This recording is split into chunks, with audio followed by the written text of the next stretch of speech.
Hello and welcome to the Anglian Flaneurs. Today we're in the City of London and we're going to be walking down one of its most historic streets, Cornhill.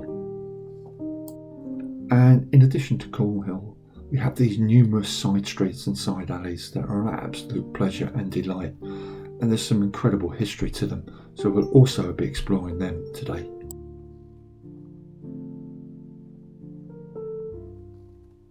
We're just walking down St Peter's Alley. This will lead us to the famous church St Peter upon Cornhill. This alleyway is reputed to go back to 2,000 or so years, so we're talking about Roman times. You can just imagine what stories this place must be able to tell. This is like another London. It's a secret London. Casual visitors, tourists, and even people who have worked here for many years often don't know about these places, don't get to see them. It's a real treasure. There's something really, really special about discovering these places. Before us we can see the famous pub, the Counting House. Now, as the name would suggest, it has strong banking connections. Now, the building here was built in 1893 as Prescott's Bank. There had been other banks on this site. I think one was called Dimsdale for many centuries before the present building. We'll come back to talk about the Counting House a little bit later. We'll actually see it from the front side, but we're now upon the famous church St Peter's upon Cornhill. There's been a church on this site, possibly going back to medieval times. The church itself was destroyed in the Great Fire of London in 1666 and rebuilt to the designs of Sir Christopher Wren.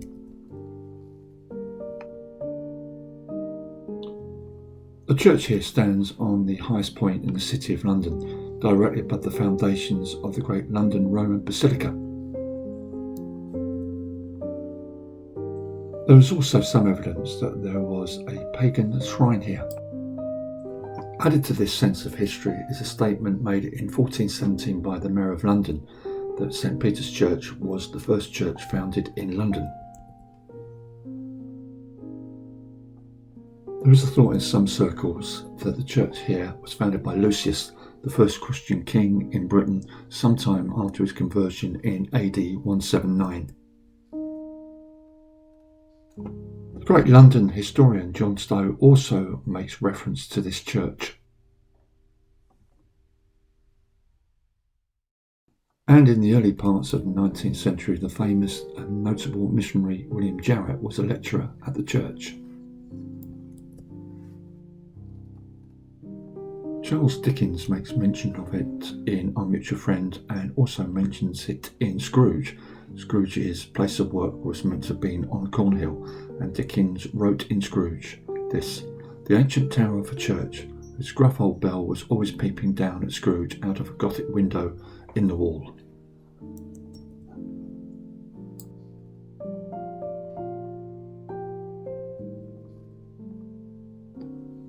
We're now leaving the church and we're soon back onto the main street of Cornhill.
Now back onto Cornhill, we can see the front entrance of the Counting House this time. Now this is now Fuller's Ale and Pie House, and it opened in 1998, keeping very much the old charm of the banking hall. And if you're lucky enough to come in here, then you do feel that sense of the old banking history of the building and of the area. and I believe it was presented with a City Heritage Award for the sensitive refurbishment of the building. Now, I know I've said this before about other pubs, but it is truly one of the great pubs of the City of London.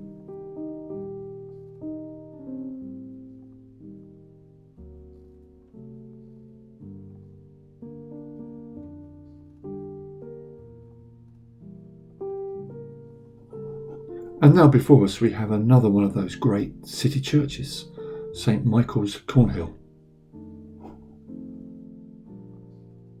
This is another church that was burnt down in the Great Fire of London 1666 and rebuilt by Sir Christopher Wren, but there are other features of note and other inputs from other famous architects. For example, the upper parts of the tower are by Nicholas Hawksmoor. We've talked a lot about Hawksmoor's churches, particular favourite of the Anglican Flaneurs, and the church itself was embellished by Sir George Gilbert Scott and Herbert Williams.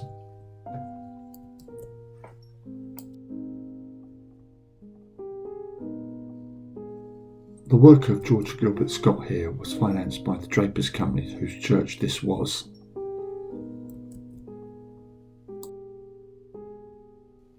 The Drapers' Company were forced by legislation to hand over certain funds to the commissioners who spent the money on St Michael's. Very soon we'll see St Michael's Alley. Now, we did go down here last November when we did a vlog in the City of London, so I'm not going to go down there again. We did see the old Jamaica Inn, the site of London's first coffee house, but I'll give you a little more information about the background to that historic coffee house. The first coffee house was opened in 1652 by a Greek, Pascal Rosé, and you can see the site of the first coffee house at the old Jamaica Inn in the distance just down the alley.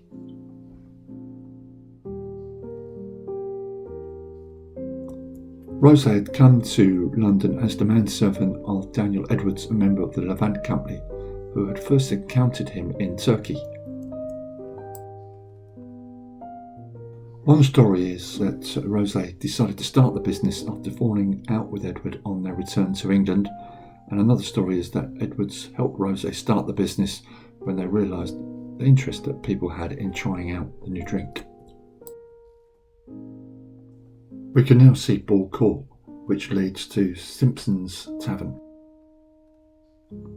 Simpson's is reputed to be the oldest chop house in the City of London, and as I always say, well worth a visit. Simpson had operated restaurants in London since the late 1720s, but he opened this site in 1757. Charles Dickens is reputed to have eaten here as well. I've also heard reports that Samuel Pepys ate here, but seeing as he died in the 17th century, I find that hard to believe. But everywhere you read about the history of London, Samuel Pepys is meant to have visited just about everywhere. And talking of Samuel Pepys, we've just passed Birchin Lane, and Pepys mentions it in his diary as a place of great busyness and great trade. And of course, Samuel Pepys visited the first coffee house in London, which we've just seen, and I forgot to mention earlier. Calver's Court is meant to have been the place, or the favourite place of members of the East India Company to meet. It was one of those locations where shipping news would first be broken. It is also reputed to have been popular with traders connected to the South Sea Company, and we all know how that ended. And in 1845, a John Talwell was apprehended here for murdering his mistress Sarah Hart. Apparently he'd given her prussic acid. He was apprehended in the Jerusalem Coffee House and was hanged in Aylesbury on the 28th of March 1845.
We're now back on to Cornhill and we're facing the Bank Junction very shortly, and we'll be talking about the Royal Exchange.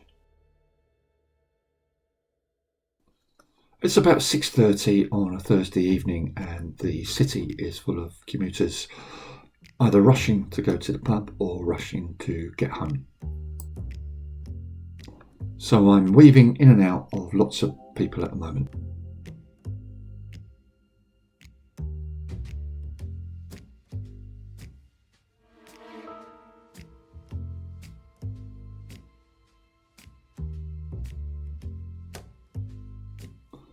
But before we talk too much about the Royal Exchange, we must talk about Change Alley, which is really a very historic place.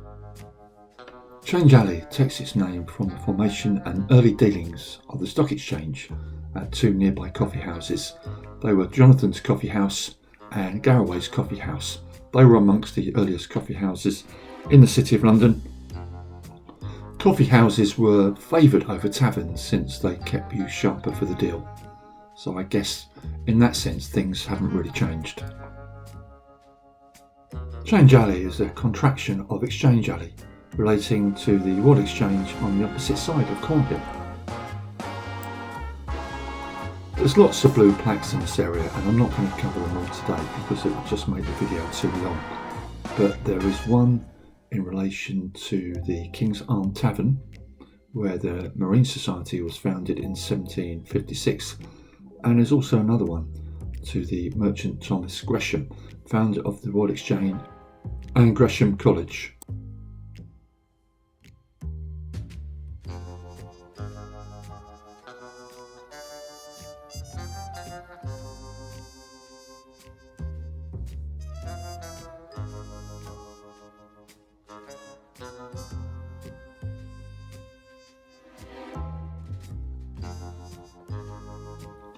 And we come to the famous Pope's Head Alley, which again is mentioned in Pepys's diary. The alley is named after a famous and long-lived pub located nearby called the Pope's Head Tavern, which can be traced back to at least 1465 and lasted well into the 18th century. It is said that during the Reformation that the pub was renamed the Bishop's Head for a short while, but was renamed back to the Pope's Head Tavern once things had calmed down. Now we've finally arrived at the very busy Bank Junction and we'll turn back on ourselves to look at the Royal Exchange. As we mentioned earlier, the Royal Exchange was founded by the merchant Sir Thomas Gresham. The site was provided by the City of London Corporation and the Worshipful Company of Merciers. And the original foundation was ceremonially opened by Elizabeth I, who granted it its royal title. The Exchange has twice been destroyed by fire and rebuilt. The present building was designed by Sir William Tide in the 1840s. Lloyd's insurance market occupied the site for nearly 150 years. I believe they moved from here to their present site, which is very close to Leadenhall Market. To describe some of its commercial activities, apparently only the exchange of goods took place until the 17th century. Stockbrokers were not allowed into the Royal Exchange because of their rude manners, therefore they had to operate from other establishments such as Jonathan's Coffee House.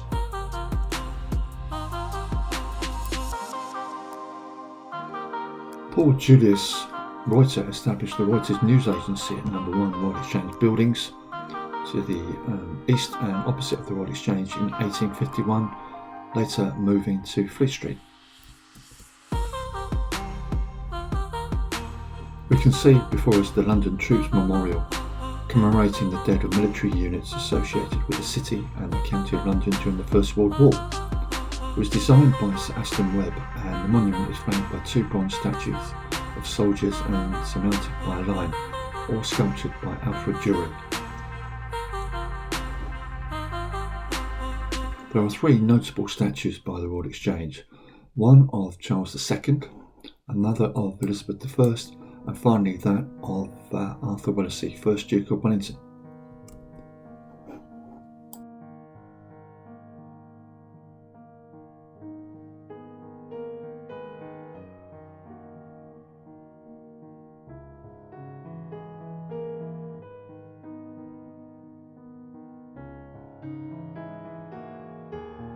And we can see the bronze sculptures by the artists Gilliat and Mark.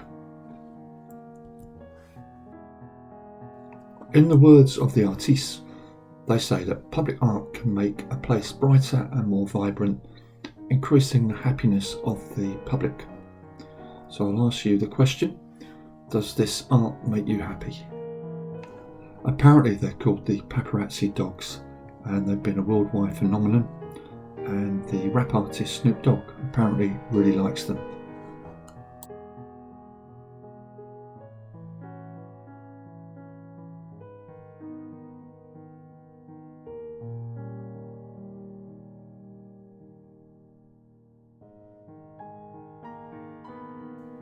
We can see the historic Bank of England building in front of us.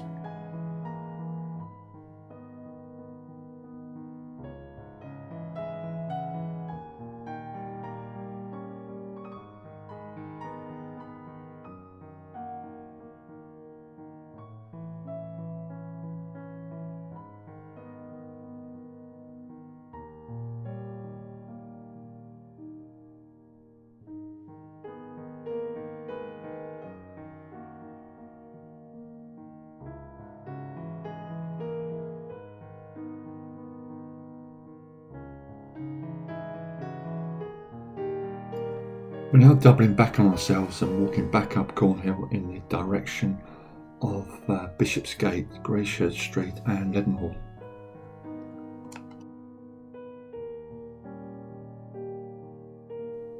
We'll stop the narration for a couple of minutes and just let you enjoy the background music and the sights of Cornhill on this Thursday evening in late summer.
Before us is the magnificent Cornhill pump. Now this pump dates from 1799 and was financed by several city institutions including the Bank of England and the East India Company. The state and condition of the pump fell into decline, but 15 or so years ago there was a campaign to renovate it, so now you see it beautifully restored and it's a welcome sight. I'm going to drop in a picture of the other side of the well. I should have filmed it on the day and I didn't, so apologies there. But the other side reads, "On this spot a well was first made and a house of correction built thereon by Henry Wallace, Mayor of London, in the year 1282.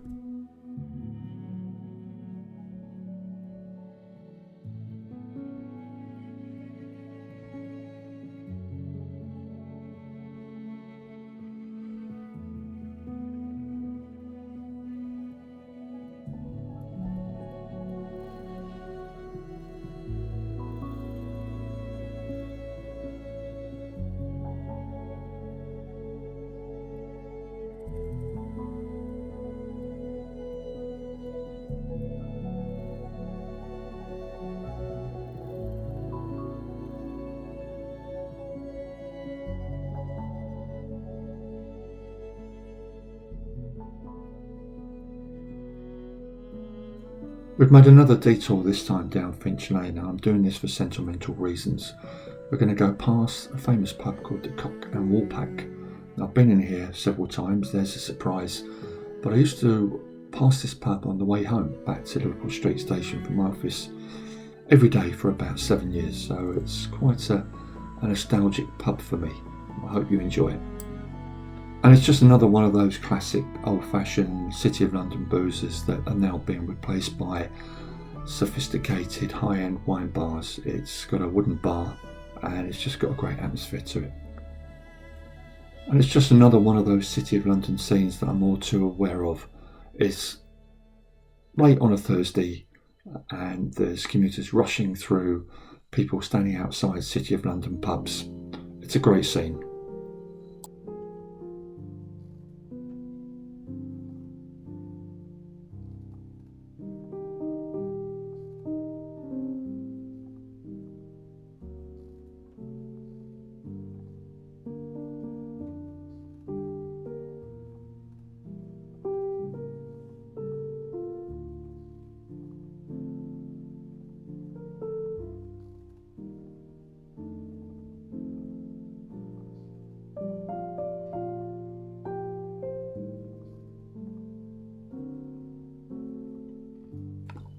We'll carry on with some music for the rest of the video. I'll stop the narrative, so I hope you can enjoy the scenes, the red London buses, and as I said, people standing outside, London boozers drinking on a Thursday night with commuters busily passing through them.